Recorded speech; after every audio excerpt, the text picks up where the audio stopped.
English वाचन कठीण जाण्याचं मुख्य कारण म्हणजे स्वरांचे विविध आवाज. मित्रांनो, या व्हिडिओचे 2 भाग आहेत.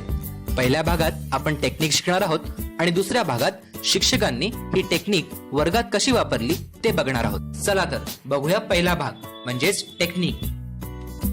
Words ending with E. आता या 3 शब्दात 2 गोष्टी सारख्या आहेत. पहिली गोष्ट म्हणजे 3ही शब्द ई ने संपतात आणि दुसरी गोष्ट म्हणजे 3ही शब्दात ई अगोदर येणारा वॉवेल आहे ए. मित्रांनो, ई ने संपणारे शब्द वाचण्याची पद्धत म्हणजेच टेक्निक थोडी वेगळी आहे आणि आपण ती टेक्निक या व्हिडिओमध्ये शिकणार आहोत. पुन्हा एकदा पहिला शब्द बघूया, LATE. आता याला जर आपण आपल्या जुन्या पद्धतीने वाचलं तर त्याचा उच्चार होईल लॅ-टे, पण तो उच्चार चुकीचा होणार कारण याचा उच्चार होतो लेट. आपण कधी असं म्हणतो का की अरे मला लॅटे झालं? तर बिलकुल नाही. अशा शब्दांना वाचण्याची पद्धत 2 टप्प्यात मांडली आहे. पहिला टप्पा म्हणजे शेवटचा ईचा आवाज म्हणायचा नाही आणि उरलं काय तर LAT. आता दुसरा टप्पा म्हणजे ईच्या आधी येणाऱ्या वॉवेलचं आवाज न घेता नाव घ्यायचं. आता LATE मध्ये ए चा आवाज आहे ॲ, पण ए चं नाव आहे ए, म्हणून आपण उच्चार करताना LATE ला आपण L चा ल, ए चा ए, टी चा ट म्हणजेच लेट. मित्रांनो, ई ने संपणाऱ्या शब्दांना वाचण्यासाठी 2 टप्पे असतात. पहिला टप्पा म्हणजे ई चा आवाज घ्यायचा नाही आणि दुसरा टप्पा म्हणजे ए चं नाव म्हणायचं, आवाज नाही घ्यायचा, आणि म्हणून LATE ला आपण लॅटे न म्हणता लेट असं म्हणतो. आणखीन एक शब्द बघूया, CAKE. आपण हा शब्द 2 टप्प्यात वाचणार आहोत.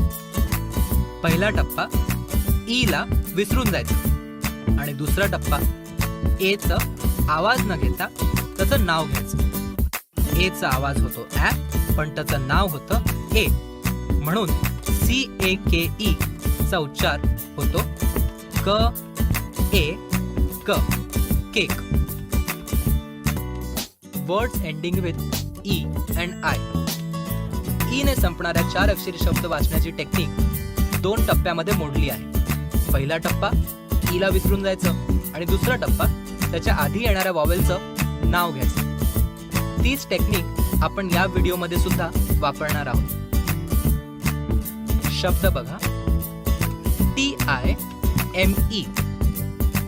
ई ने संपणारा शब्द आहे म्हणून याला आपण 2 टप्प्यात वाचणार आहोत. पहिला टप्पा ई ला विसरून जायचं आणि दुसरा टप्पा आयचं आवाज न घेता आयचं नाव घ्यायचं, म्हणून TIME चा उच्चार होईल टी चा आवाज ट, आयचं नाव आय आणि एम चा आवाज म, म्हणून TIME चा उच्चार होईल टाइम.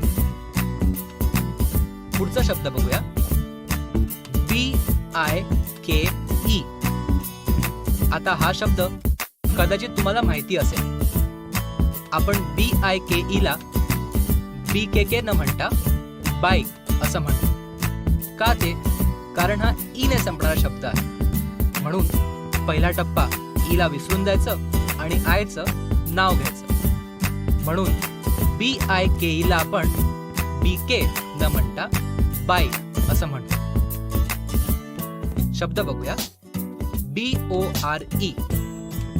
टेक्निक प्रमाणे हा शब्द कसा वाचू तर 2 टप्पे. पहिला टप्पा ई ने संपत असल्यामुळे ई ला विसरून जायचं आणि दुसरा टप्पा त्याच्या आधी येणारा वॉवेल म्हणजेच ओ चा आवाज न म्हणता त्याचं नाव घ्यायचं, म्हणजे ऑ न म्हणता त्याचं नाव म्हणजे ओ असं म्हणायचं, म्हणून BORE चा उच्चार बॉरे न होता BOR, बोर असा होतो. पुढचा शब्द बघूया, TONE. पुन्हा 2 टप्पे. ई ने संपत असल्यामुळे ला विसरून जायचं आणि त्याच्या आधीच्या येणाऱ्या वॉवेलचं नाव घ्यायचं. म्हणून TONE चा उच्चार टोने न होता टोन असा होणार. TUBE ई शेवटी असल्यामुळे आपण ई चा आवाज घेणार नाही आहोत. उरलं काय तर TUB. आता यू हा वॉवेल आहे. आता यू च आपण आवाज न घेता त्याचं नाव म्हणणार आहोत आणि म्हणून TUBE चा उच्चार होईल ट यू ब ट्यूब.